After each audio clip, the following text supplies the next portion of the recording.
Good day everyone! Today, we'll be discussing the topic of which is the best technology to learn in 2023, React Native or Flutter. React Native. React Native, developed by Facebook, is a framework for building cross-platform mobile applications using JavaScript and React. It allows developers to create native mobile applications for both Android and iOS platforms with a single codebase. Flutter.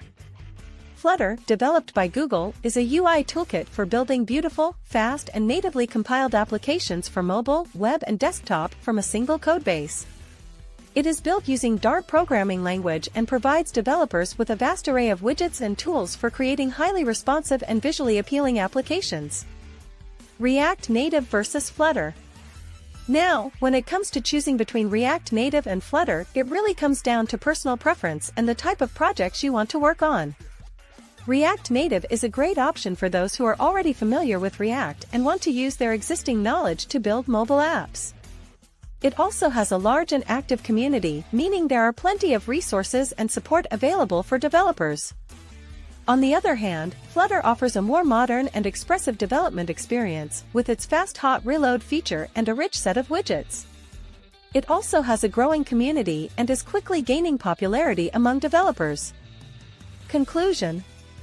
In conclusion, both React Native and Flutter have their own strengths and weaknesses.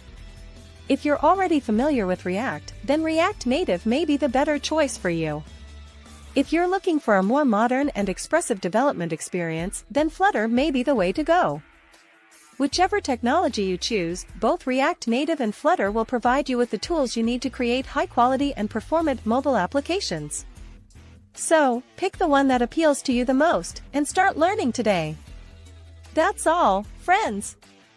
I hope this discussion has been helpful in deciding which technology to learn in 2023.